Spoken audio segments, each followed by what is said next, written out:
کوئی مکہ میں نہیں. مولا علی کے جملے بالکل وہ جملے جو مولا کی زبان سے نکلے وہ پڑھنے لگے.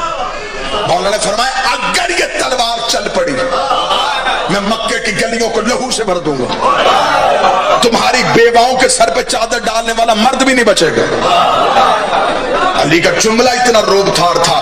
علی کی تلوار کے اشارے سے ابو جہل چلا. 40 کافروں نے علی کو رستہ دیا. 40 کافروں کو چیر کے علی نکلے.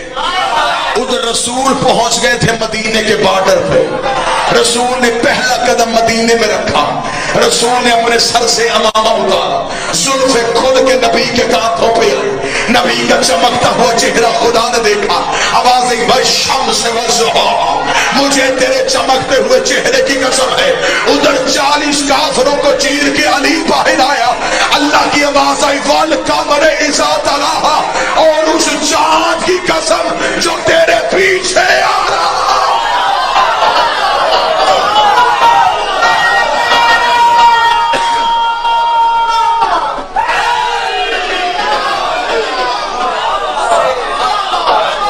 اس چاند کی قسم جو تیرے پیچھے آ رہا. نبی نے پیچھے مڑ کے دیکھا تو پیچھے علی آ رہا. یہ ہے اسلام مکہ میں قائم رہا تو علی ولی اللہ کی وجہ سے. مدینہ میں قائم رہا اسلام تو علی ولی اللہ کی وجہ سے. اس لیے آخری ہجوم میں مجمع میں اللہ نے کہا میرا محمد جس نے مجھے بچایا, جس نے تجھے بچایا. اب روک صحابیوں کو, انہیں بتا دے کہ اگر علی نہیں تو پھر کچھ بھی. پھر رسول نے یہ نہیں کہا کہ پڑھنا ہے تو پڑھ لو,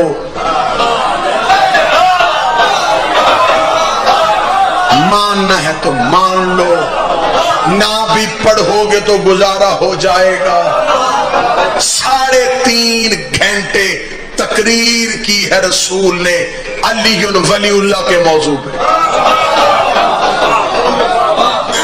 3.5 گھنٹے تقریر کی اور پھر علی کو واجب منوایا.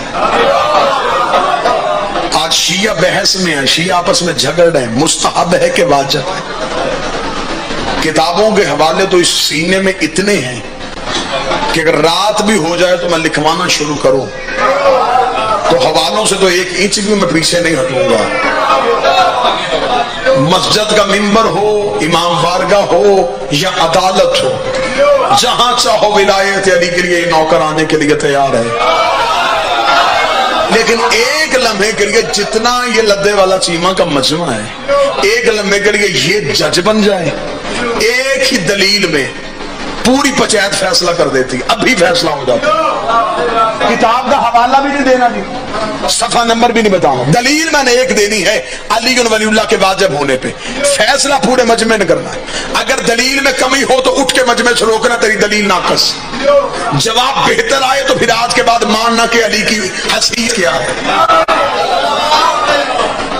بحث اس بات میں ہے کہ علی مستحب ہے کہ واجب.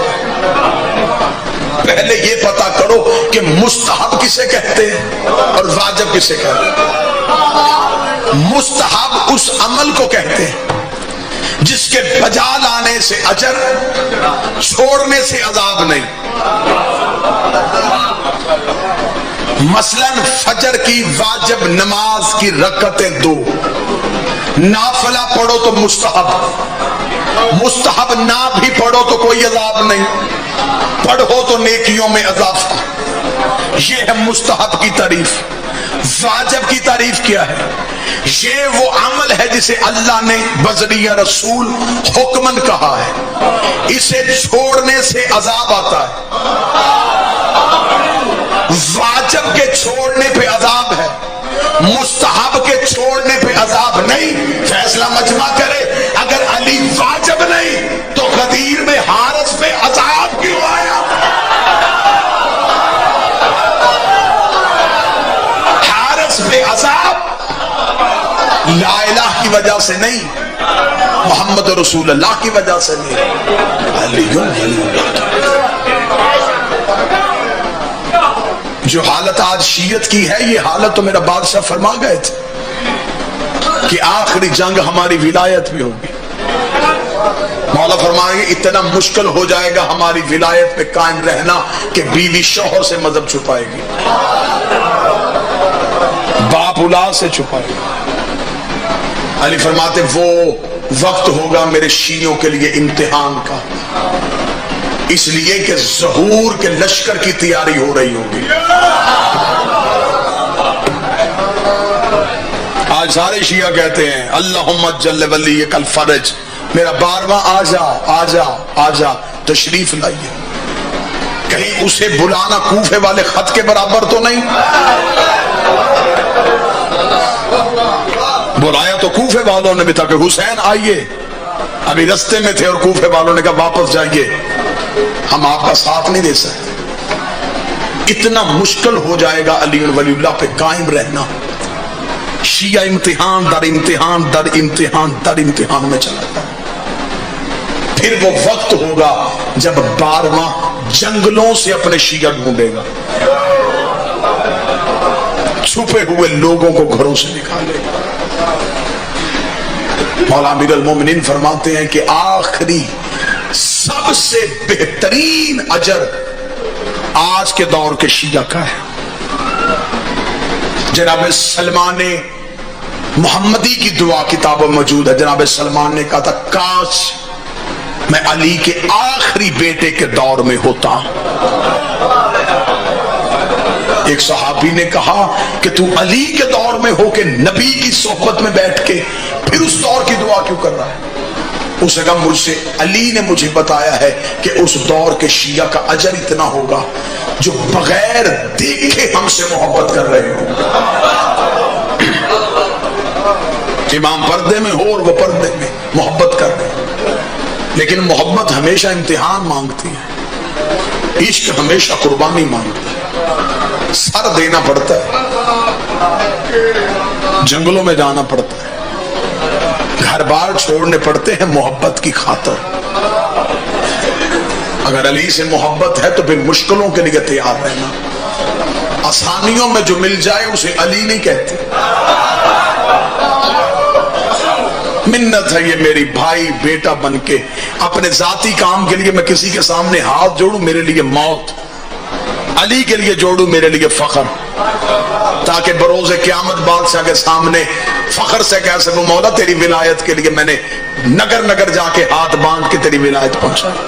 یہ ہاتھ باندھ کے کہہ رہا ہوں تمہیں حسین کے آخری سجدے کا واسطہ، زندگی میں علی کی ولایت کو نہ چھوڑ۔ علی ولی اللہ کو ایک لمحے کے لیے تنہا نہ کرنا۔ علی فرماتے ہیں میں اتنا مظلوم ہوں، مجھے دشمن دشمنی میں چھوڑ گیا، دوست خوف میں چھوڑ گیا۔ اس علی ولی اللہ کو بچاتے بچاتے بیٹی شام کے بازار میں چلی۔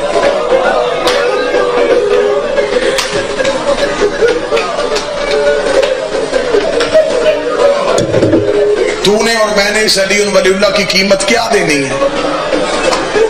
4 لوگ ہم سے ملنا ختم کر دیتے ہیں، تھوڑی دیر کے لیے قید کاٹنا پڑتی ہے، زیادہ سے زیادہ ہمیں علی کی محبت میں سر دینا پڑ جاتا ہے۔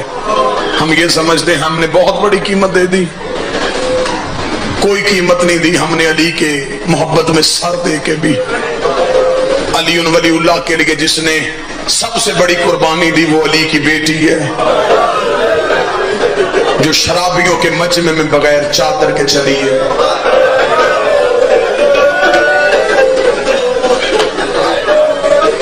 یہ صرف بدلے لیے گئے علی ولی اللہ کے۔ آج بھی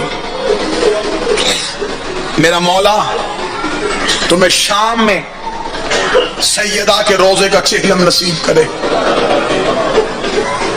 اب تو دور تبدیل ہو گیا، ماں بھی قید میں ہے، بیٹی بھی قید میں، بقیہ میں ماں کی قبر پہ بھی سپاہی کھڑے ہیں، بیٹی کی قبر پہ بھی فوجیں کھڑی ہیں۔ میرا 12واں زمانے سے آ کے پوچھ میری دادیوں کا جرم کیا ہے۔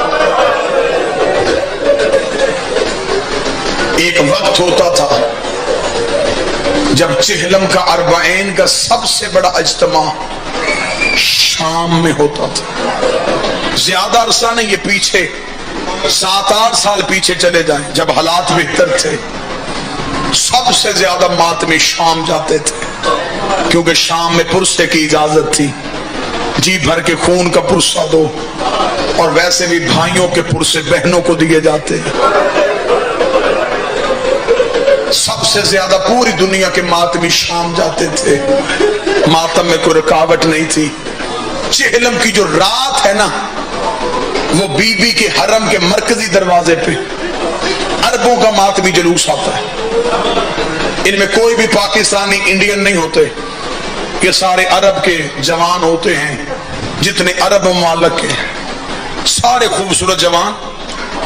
جب یہ چہلم کا بی بی کا پرسہ دینے آتے نا رات 12 بجے کے قریب، 20 سفر کی صبح، انہوں نے کفن پہنے ہوتے، ان کے ہاتھوں میں ہوتی ہیں تلواریں، یہ بی بی کے روضے کے مرکزی دروازے پہ آ کے کھڑے ہو جاتے اور یہ بی بی کے روضے کے میناروں کو دیکھنا شروع کر دیتے۔ پوری دنیا کے لوگ ان عربوں کا ماتم دیکھنے کے لیے چاروں طرف اکٹھے ہو جاتے۔ پھر ان کے نوحہ خان، عربی میں ایک نوحہ پڑھتے ہیں، وہ نوحہ شروع ہوتا ہے، وہ روتے رہتے ہیں۔ پھر ان میں نوحہ خانوں میں سے ایک بوڑھا کھڑا ہوتا ہے، کوئی بزرگ، وہ کانوں پہ ہاتھ رکھتا ہے اور وہ اونچی آواز میں ایک شعر پڑھتا ہے۔ جو ہی وہ شعر پڑھتا ہے، وہ جوان تلواریں سروں پہ مارنی شروع کر دیتے ہیں۔ بی بی کے حرم کے باہر ایسے جیسے لہو کا دریا چل رہا ہے، جس بندے کو نہیں بھی سمجھ آتی وہ بھی دیواروں پہ ٹکرے مارنے شروع کر دیتا ہے۔ میں ایک سال اس جلوس میں تھا جب وہ شعر پڑھا گیا، کسی کو کوئی ہوش نہیں تھی، کوئی چہرے کا ماتم، کوئی سینے کا ماتم، کوئی تلوار کا پرسہ، کوئی زنجیر کا پرسہ۔ جب پرسہ ہو گیا، میں نے ایک طالب علم سے پوچھا، میں نے کہا میں پہلی بار آیا ہوں، میرے ذہن میں وہ نہیں ہے، مجھے بتا اس نے کیا شعر پڑھا ہے جس کے بعد شام میں قیامت آ گئی ہے۔ اس طالب علم نے کہا کہ وہی شعر پڑھا جاتا ہے جو شعر پڑھ کے ان کمینوں نے بی بی کا استقبال کیا تھا۔ میں نے کہا وہ شعر سنا، اس کا ترجمہ سنا، اس نے جو ترجمہ سنایا میں اس مجمع کو سنا۔ کوئی سید بیٹھا، مجھے جملہ معاف کر دینا، اس نے کہا جب علی کی بیٹی کا پہلا قدم شام کے بازار میں آیا تو 6 لاکھ کمینہ بازار میں ناچ رہا تھا، ڈھول بج رہے تھے، ہاتھوں میں شراب کے جام تھے۔ ان پہ غیرتوں نے ایک شعر پڑھا، انہوں نے کہا اے علی، تو نے ہمارے مردوں کو مارا، ہم نے تیری عورتوں کو مارا۔ یہ شعر پڑھنا تھا یا شام میں پتھروں کی بارش شروع ہو گئی۔ علی کی بیٹی منہ سے ایسے گری جیسے گھوڑے سے آواز گرا تھا، رو گئی حسین پڑھ قرآن، میں پیدل چل رہی،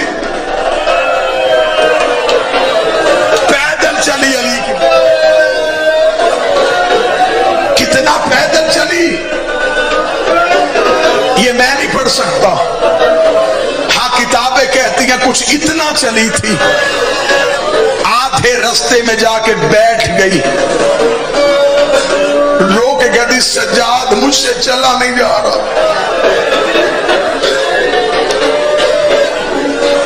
میں دل سے دعا دے رہا ہوں ان روتی ہوئی آنکھوں میں میرا مولا تمہیں شام لے جائے، جب جاؤ تو بہنیں بیٹیاں ساتھ لے کے جاؤ، ان بازاروں سے گزرو جہاں سے محمد کی بیٹیوں کو گزارا گیا۔